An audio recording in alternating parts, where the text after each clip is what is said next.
신명기 12장 1절에서 19절까지 말씀 번갈아 가며 읽습니다. 제가 먼저 읽겠습니다. 내 조상의 하나님 여호와께서 내게 주셔서 차지하게 하신 땅에서 너희가 평생에 지켜 행할 규례와 법도는 이러하니라. 너희가 쫓아낼 민족들이 그들의 신들을 섬기는 곳은 높은 산이든지 작은 산이든지 푸른 나무 아래든지를 막론하고 그 모든 곳을 너희가 마땅히 파멸하며 그 제단을 헐미며 추상을 깨트리며 아세라상을 불사르고 또 그 조각한 신상들을 찍어 그 이름을 그곳에서 멸하라. 너희의 하나님 여호와께는 너희가 그처럼 행하지 말고 오직 너희의 하나님 여호와께서 자기의 이름을 두시려고 너희 모든 지파 중에서 택하신 곳인 그 계실 곳으로 찾아 나아가서 너희의 번제와 너희의 제물과 너희의 11조와 너희 손의 거제와 너희의 서은제와 낙헌 예물과 너희 소와 양의 처음 난 것들을 너희는 그리로 가져다가 드리고 거기 곧 너희 하나님 여호와 앞에서 먹고 너희 하나님 여호와께서 너희의 손으로 수고한 일에 복 주심으로 말미암아 너희와 너희의 가족이 즐거워할지니라. 우리가 오늘 여기에서는 각기 소견 대로 하였거니와 너희가 거기에서는 그렇게 하지 말지니라. 너희가 너희 하나님 여호와께서 주시는 안식과 기업에 아직은 이르지 못하였거니와 너희가 요단을 건너 너희 하나님 여호와께서 너희에게 기업으로 주시는 땅에 거주하게 될 때 또는 여호와께서 너희에게 너희 주의 모든 대적을 이기게 하시고 너희에게 안식을 주사 너희를 평안히 거주하게 하실 때에 너희는 너희 하나님 여호와께서 자기 이름을 두시려고 택하실 그곳으로 내가 명령하는 것을 모두 가지고 갈지니 곧 너희의 번제와 너희의 희생과 너희의 11조와 너희 손의 거제와 너희가 여호와께 소원하는 모든 아름다운 소원물을 가져가고 너희와 너희의 자녀와 노비와 함께 너희의 하나님 여호와 앞에서 즐거워할 것이요 내 성중에 있는 레인과도 그리할지니 레인은 너희 중에 분깃이나 기업이 없음이니라. 너는 삼가서 내게 보이는 아무 곳에서나 번제를 드리지 말고 오직 너희의 한 지파 중에 여호와께서 택하실 그곳에서 번제를 드리고 또 내가 내게 명령하는 모든 것을 거기서 행할지니라. 그러나 내 하나님 여호와께서 내게 주신 복을 따라 각 성에서 내 마음에 원하는 대로 가축을 잡아 그 고기를 먹을 수 있나니 곧 정한 자나 부정한 자를 막론하고 노루나 사슴을 먹는 것 같이 먹으려니와 오직 그 피는 먹지 말고 물같이 땅에 쏟을 것이며 너는 곡식과 포도주와 기름의 11조와 내 소와 양의 처음 난 것과 내 손을 감는 예물과 내 낙헌 예물과 내 손의 거제물은 내 각 성에서 먹지 말고 오직 내 하나님 여호와께서 택하실 곳에서 내 하나님 여호와 앞에서 너는 내 자녀와 노비와 성중에 거주하는 레인과 함께 그것을 먹고 또 내 손으로 수고한 모든 일로 말미암아 내 하나님 여호와 앞에서 즐거워하되 식구들 함께 있습니다. 너는 삼가 내 땅에 거주하는 동안에 레인을 쳐버리지 말지니라. 아멘.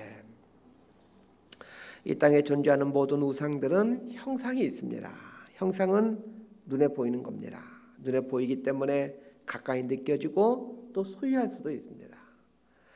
우상이 형상이 있는 반면에 하나님은 하나님의 형상을 만들지 말라 말씀하셨습니다. 우리 생각으로는 하나님의 형상을 만들면 우리들 눈에 보이기 때문에 하나님을 더 분명하게 느끼고 더 잘 섬길 수 있을 것 같은데 실상은 형상을 만들게 되면 하나님을 바르게 섬길 수가 없게 됩니다. 하나님은 형상보다 크신 분이시기 때문에 그렇습니다.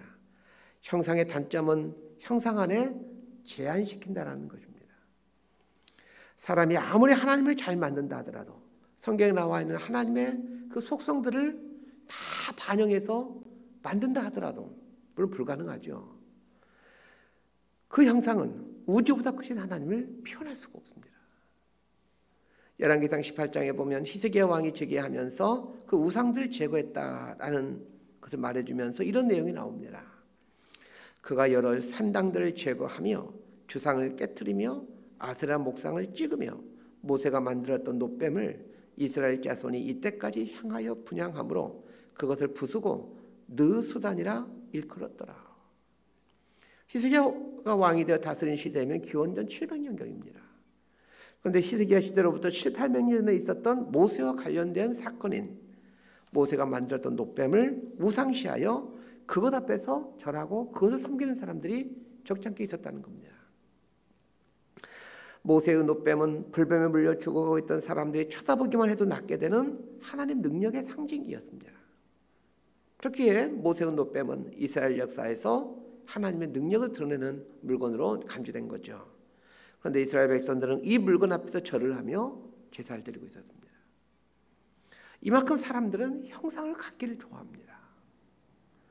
기독교는 말씀의 종교입니다. 그래서 밋밋하게 보이기도 합니다. 말씀의 종교이기 때문에 밋밋해 보입니다. 그러나 하나님이 어떤 형상도 주지 않으시고 오직 말씀만 주신 것은 하나님을 바르게 알고 바르게 믿게 하기 위한 조치였습니다. 자, 1절에서 3절까지 말씀 함께 읽습니다. 시작. 내 조상의 하나님 여호와께서 내게 주셔서 차지하게 하신 땅에서 너희가 평생에 지켜 행할 규례와 법도는 이러하니라. 너희가 쫓아낼 민족들이 그들의 신들을 섬기는 곳은 높은 산이든지 작은 산이든지 푸른 나무 아래든지를 막론하고 그 모든 것을 너희가 마땅히 파멸하며 그 제단을 헐며 주상을 깨트리며 아세라상을 불사르고 또 그 조각간 신상들을 찍어 그 이름을 그곳에서 멸하라. 신명기 4장 44절부터 26장까지는 모세의 두 번째 설교입니다. 신명기는 모두 이 모세의 세 편의 설교로 구성되어 있는데 첫 번째 설교는 1장부터 4장까지는 그 출애굽한 이후에 이스라엘 백성들에게 있었던 사건들을 언급하면서 하나님을 기억하라, 하나님이 하신 일을 기억하라 이런 내용이었고, 두 번째 설교인 4장 44절부터 26장까지는 그 하나님 주신 율법을 해석해 주는 내용입니다. 그리고 마지막 세 번째 설교인 27장과 28장은 다짐과 결단의 내용입니다. 가나안 땅에 들어가서 우리 이렇게 살아야 된다라는 다짐과 결단이 나옵니다. 이제 머지않아 이스라엘 백성들은 가나안 땅에 들어가게 될 겁니다. 실제로 모세가 요단강 동편인 모압 평지에서 설교를 마친 후 2달 후에 이스라엘 백성들은 가나안 땅으로 들어가게 됩니다. 그런데 1절 말씀을 통해서 깨달아야 될 중요한 것이 있습니다. 우리 생각으로는 가나안 땅에 들어가는 것이 최종 목적으로 생각되어지지만 가나안 땅에 들어가는 것이 최종 목적이 아닙니다. 최종 목적은 가나안 땅에 들어가서 하나님 말씀대로 살아가는 것입니다. 그렇기 때문에 모세는 차지하게 하신 땅에서 너희가 평생에 지켜 행할 규례와 법도는 이러하니라 라고 하면서 가나안 땅에 들어가서 해야 될 일들을 말해줍니다. 그러면 가나안 땅에 들어가서 해야 될 첫 번째가 무슨 일입니까? 가나안 땅에 있는 각종 우상들과 주상들을 파괴하는 것입니다. 가나안 땅에 살고 있던 가나안 사람들은 수많은 우상들을 섬기고 있습니다. 그 우상들의 특징은 하나같이 형상이 있다는 겁니다. 3절에 보면 주상이라고 나와 있는데 이 주상이란 형상이 있는 조각품이나 조형물을 말합니다. 가나안 땅에 들어가서 가장 먼저 해야 될 것이 우상들을 파괴시키는 것임을 잊지 말라라고 말하고 있습니다. 왜 우상을 파괴시키는 것을 가장 먼저 해야 되는 것일까요? 우상들을 파괴하지 않으면 하나님을 섬길 때 가나안 사람들이 우상 섬기듯이 그렇게 하나님을 섬길 것이기 때문입니다. 십계명의 두 번째 계명이 너를 위하여 새긴 우상을 만들지 말고 또 위로 하늘에 있는 것이나 아래로 땅에 있는 것이나 땅 아래 물속에 있는 것에 어떤 형상도 만들지 말며 그것들에게 절하지 말며 그것들을 섬기지 말라입니다. 이 두 번째 계명이 하나님의 형상을 새기지 말라라는 것이면 제가 몇 번에 걸쳐서 설명해 드렸습니다. 자, 4절 말씀도 한번 함께 보도록 하겠습니다. 4절입니다. 시작. 너희 하나님 여호와는 너희가 그처럼 행하지 말고. 이 말의 의미는 가나안 사람들이 우상을 만들고 주상을 만들어 그 가나안 신을 섬기는 방식으로 하나님을 섬기지 말라라는 뜻입니다. 그럼 하나님은 어떻게 섬겨야 하는 것일까요? 자, 5절부터 8절까지 말씀 함께 읽도록 하겠습니다. 5절에서 8절입니다. 시작. 오직 너희의 하나님 여호와께서 자기의 이름을 두시려고 너희 모든 지파 중에서 택하신 곳인 그 계실 곳으로 찾아 나아가서 너희의 번제와 너희의 제물과 너희의 11조와 너희 손의 거제와 너희의 서원제와 낙헌 예물과 너희 소와 양의 처음 난 것들을 너희는 그리로 가져다가 드리고 거기 곧 너희의 하나님 여호와 앞에서 먹고 너희의 하나님 여호와께서 너희의 손으로 수고한 일에 복 주심으로 말미암아 너희와 너희의 가족이 즐거워할지니라. 가나안 사람들은 우상을 섬길 때 높은 산이나 깊은 산 속에 제단을 쌓고 우상을 섬겼습니다. 높은 산이나 깊은 산 속에 제단을 쌓았던 이유는 그 높은 곳이나 깊은 산이 신을 더 가까이 느낄 수 있는 곳이라고 생각했기 때문입니다. 그러나 하나님은 그런 곳에서 하나님을 예배하지 말고 하나님께서 당신의 이름을 두신 곳에 가서 예배드리라 라고 말씀하고 있습니다. 하나님의 이름을 두신 곳이라는 말의 의미를 생각해 보아야 됩니다. 하나님의 형상을 두신 곳 이렇게 말씀하지 아니하시고 하나님의 이름을 두신 곳이라고 말하고 있습니다. 하나님의 이름은 무엇입니까? 우리들이 알고 있기로는 여호와, 엘로힘, 여호와 니시, 여호와 라파, 여호와 샬롬 이런 정도는 알고 있지만 실은 하나님의 이름은 수도 없이 많습니다. 모두가 하나님의 성품과 능력을 말해주는 이름들입니다. 하나님은 한 분이지만 하나님의 이름은 너무나도 많습니다. 그만큼 하나님은 크신 분이라는 얘기입니다. 가나안 사람들은 높은 곳이나 깊은 산 속에 우상의 제단을 세웠지만 하나님은 그렇게 하라고 말씀하지 않습니다. 하나님 스스로가 정한 장소가 있다라고 말씀하십니다. 그것이 예루살렘이죠. 하나님이 정한 장소에서 예배드려야 된다라는 말은 우리의 생각과 우리의 방식으로 하나님을 섬기는 것이 아니다라는 말입니다. 하나님이 정해놓으신 방법이 있습니다. 하나님은 예루살렘에서 당신의 이름을 두시고 거기서 예배를 드리기를 원하고 계십니다. 그럼 지금도 예루살렘에서 예배를 드려야 되는 것일까요? 그런 것이 아닙니다. 하나님이 정해놓으신 장소의 의미, 하나님이 정하신 방법이 의미하고 있는 것을 알아서 그 의미들을 실천해 가면 되는 겁니다. 이스라엘 백성들이 가나안 땅에 들어가게 되면 이스라엘 백성들은 각 지파별로 흩어져 살게 될 겁니다. 흩어져 살기에 자신들의 방식대로 하나님을 섬길 가능성이 아주 높습니다. 자신의 방식대로 하나님을 섬기다 보면 시간이 지나면 지날수록 이상한 하나님을 믿을 수밖에 없습니다. 그걸 미연에 방지하고자 예루살렘에 모여서 제사장들을 중심으로 한 예배를 드리라고 말하는 것입니다. 제사를 드리는 방법도 마찬가지입니다. 오늘 본문에 보면 번제, 11조, 거제, 서원제, 낙헌 예물 등등 제물을 드리는 종류들을 언급하고 있습니다. 레위기에서 제사에 대한 자세한 이야기를 말해주고 있는데 각 제사와 제물에는 다 의미가 있습니다. 그 의미가 중요합니다. 그런데 자기 속인에 오른 대로 자기가 예배하고 싶은 곳에서 자신이 원하는 방식으로 예배를 드리면 이런 의미들은 다 사라져버리고 맙니다. 의미가 사라지면 형식만 남게 되고 형식만 남게 되면 우상숭배나 다름없게 됩니다. 자, 9절에서 14절까지 말씀 함께 읽도록 합니다. 시작. 우리가 오늘 여기에서는 각기 소견대로 하였거니와 너희가 거기에서는 그렇게 하지 말지니라. 너희가 너희 하나님 여호와께서 주시는 안식과 기업에 아직은 이르지 못하였거니와 너희가 요단을 건너 너희 하나님 여호와께서 너희에게 기업으로 주시는 땅에 거주하게 될 때 또는 여호와께서 너희에게 너희 주위의 모든 대적을 이기게 하시고 너희에게 안식을 주사 너희를 평안히 거주하게 하실 때에 너희는 너희 하나님 여호와께서 자기 이름을 두시려고 택하실 그곳으로 내가 명령하는 것을 모두 가지고 갈지니 곧 너희의 번제와 너희의 희생과 너희의 11조와 너희 손의 거제와 너희가 여호와께 서원하는 모든 아름다운 소음을 가져가고 너희와 너희의 자녀와 노비와 함께 너희 하나님 여호와 앞에서 즐거워할 것이요 내 성중에 있는 레인과도 그리할지니 레인은 너희 중에 분깃이나 기업이 없음이니라. 너는 삼가서 내게 보이는 아무 곳에서나 번제를 드리지 말고 오직 너희의 한 지파 중에 여호와께서 택하실 그곳에서 번제를 드리고 또 내가 내게 명령하는 모든 것을 거기서 행할지니라. 하나님은 예배와 관련하여 반드시 제물을 요구하고 있습니다. 제물이 없는 예배는 없습니다. 그런 예배는 있을 수가 없죠. 물론 구약시대에 드려왔던 제물은 신약시대에서는 예수 그리스도에 의해서 성취가 되었습니다. 그렇기 때문에 신약시대에는 예배 때 제물을 드리는 일은 하지 않습니다. 예수 그리스도가 완전한 제물이 되어서 이미 우리의 모든 죄를 용서했기 때문입니다.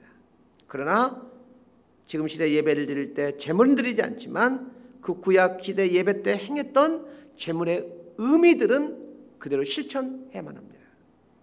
11절에 보니까 제사를 드릴 때 제물의 종류를 언급해주고 있습니다. 첫 번째로 말하는 것이 번제입니다. 이 번제라는 제사는 다 태운다라는 말로 온전한 충성과 헌신을 말합니다. 요즘 우리 아이들이 쓰는 말 중에 불태웠다 뭐 이런 표현을 쓰죠. 뭐 완전하게 그냥 온 열정과 힘과 모든 애를 다 썼다 뭐 이런 걸 뜻하는 단어를 씁니다.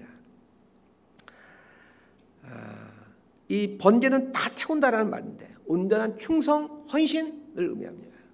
오늘 우리가 하나님께 예배드릴 때 이 번제의 의미를 갖고 예배를 드려야 됩니다.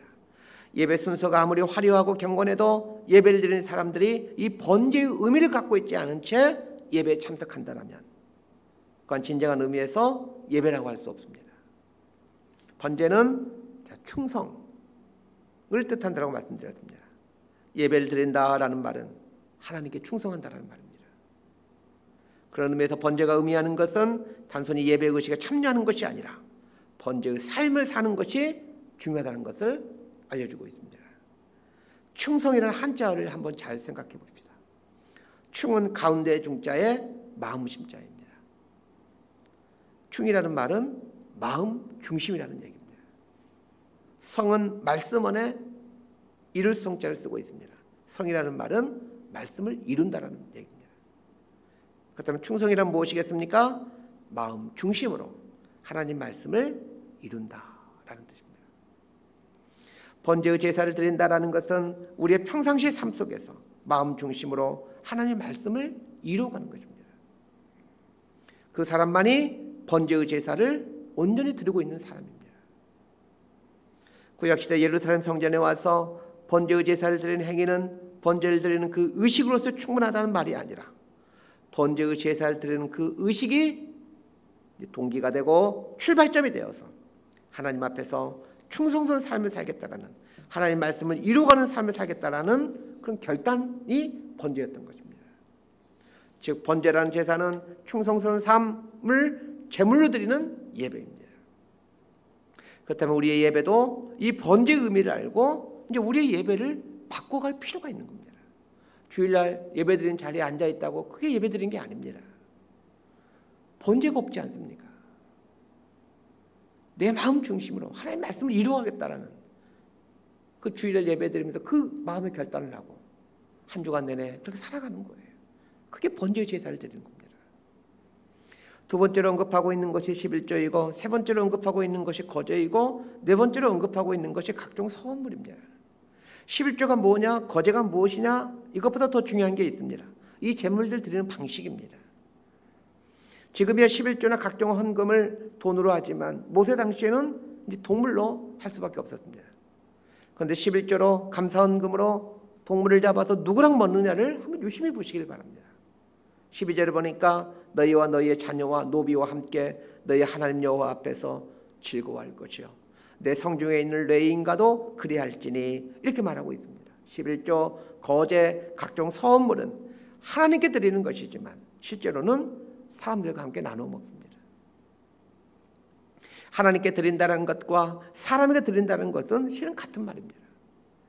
어떤 사람은 하나님께 드릴 11조를 비롯해서 각종 헌금들은 정확하게 하지만 사람들에게 인색한 사람이 있습니다. 그건 바른 예배 생활이 아닙니다. 교회들은 헌금도 중요하겠지만 가난한 사람들에게 주는 물질도 하나님께 드리는 헌금이 됩니다. 12절을 보십시오. 심지어는 자기 자신과 자식들과 자기 노비들이 먹도록 하라고 말씀하고 있습니다. 무슨 말입니까? 가족이 먹고 살아가는 것도 하나님께 드리는 성물입니다. 교회에 내는 헌금은 거룩한 돈이고 집에서 생활하는 돈은 세상적인 돈이 아닙니다. 헌금은 또 거룩한 돈이고 생활비도 거룩한 돈입니다. 그래서 생활비를 쓸 때도 헌금의 태도와 헌금의 자세로 써야 하는 겁니다. 저희는 3개월에 한 번씩 전 교우들에게 재정 보고를 합니다. 교회 재정을 투명하게 하겠다는 취지이겠지만 이걸 보면서 성도님들이 배워야 될 게 있습니다. 교회가 돈을 이런 항목으로 이렇게 쓰는 걸 보면서 우리 집 재정도 이렇게 써야 되는구나 를 배워가야 됩니다. 배워가도록 하기 위해서 그런 걸 하는 겁니다. 교회 재정 보고를 들으면서 각자의 가정 씀씀이를 항목에 집어넣을 줄 알아야 합니다. 그게 11조와 거제와 각종 서원물을 사람들과 함께 나눠 먹는다는 것의 의미입니다. 가나안 땅에 살고 있는 이방 사람들도 자신들이 믿는 우상에게 제사할 때 제물을 바쳤습니다. 이방 사람들의 우상을 섬길 때 제물을 바치는 방식과 다르게 예배하기 위해서는 그 제물에 담긴 의미를 알고 그 의미를 실천해 가야 합니다. 그때만이 우상에 드리는 예배와 구별되는 참 예배를 드릴 수가 있습니다. 말씀 정리합니다. 가나안 땅에 들어가서 가장 먼저 해야 될 것이 우상을 파괴하고 주상을 무너뜨리는 것이었습니다. 이렇게 하라고 하신 이유는 하나님을 믿을 때도 우상처럼 믿을 것을 염려하셨기 때문입니다. 이 말은 우리가 얼마든지 하나님을 믿을 때 우상 믿듯이 믿을 수 있다는 얘기입니다. 하나님은 내 방식대로 믿는 게 아닙니다. 내 소견대로 믿는 게 아닙니다. 하나님이 제시하신 방식이 있습니다. 그 방식대로 믿어야 하나님을 바르게 믿고 또 바르게 예배할 수 있습니다. 하나님께서 예배드리라고 한 것은 예루살렘입니다. 예루살렘은 하나님의 이름을 둔 곳입니다. 예루살렘에서 예배를 드려야 된다라는 말은 하나님의 이름에 합당하게 드리라라는 말입니다. 하나님의 이름은 하나님 말씀에 수도 없이 등장하고 있습니다. 하나님의 이름에 합당하게 예배드리기 위해서는 말씀을 통해 하나님을 알아야만 합니다. 예루살렘에는 제사장들이 있어서 하나님 말씀을 가르쳤습니다. 예루살렘에서 예배드리라라는 말은 그 말씀에 계시된 하나님을 믿고 섬기라라는 뜻입니다. 두 번째는 제사에는 반드시 제물이 있는데 이 제물이 갖고 있는 의미를 알아야 합니다. 모든 제사의 기본은 번제입니다. 번제는 충성이라고 말씀드렸습니다. 충성이란 마음 중심으로 하나님의 말씀을 이루고 하는 것이다 라고 설명해 드렸습니다. 모든 제사의 기본인 번제가 말해주는 것은 삶의 예배라는 것입니다. 마음 중심으로 하나님의 뜻을 이루어가는 것, 그것이 예배야, 이런 뜻입니다. 하나님께 드리는 것이 제물이 되듯이 사람에게 드리는 것도 제물이 됩니다. 우리의 모든 물질이 다 하나님의 것이기에 하나님께 합당하게 드리며 그리고 사람들에게 합당하게 써야 합니다. 그것이 바른 예배의 삶입니다. 성경에서 말하는 바른 예배를 드리며 바르게 하나님 믿으며 살아가는 저희 여러분의 삶이 되기를 진심으로 소망하고 축복합니다. 기도하겠습니다. 하나님 아버지, 하나님 이름에 합당하게 하나님을 섬기고 하나님을 예배할 수 있도록 도와주옵소서. 하나님이 기뻐하시는 예배가 삶의 예배, 마음 중심으로 하나님의 뜻을 이루어가는 삶의 예배라는 것을 기억하며 하나님께 헌금하는 것을 소중한 것으로 여기듯이 사람들에게 쓰는 것, 또 내 자신과 자식들 위해 쓰는 것 앞에서도 헌금하는 자세로 부끄럽지 않게 사용해 갈 수 있도록 인도하여 주옵소서. 그래 우리의 삶의 일거수일투족이 하나님 받으시는 예배가 되어갈 수 있도록, 삶의 제사가 되어갈 수 있도록 은혜를 내려 주옵소서. 예수님 이름으로 기도드리옵나이다. 아멘.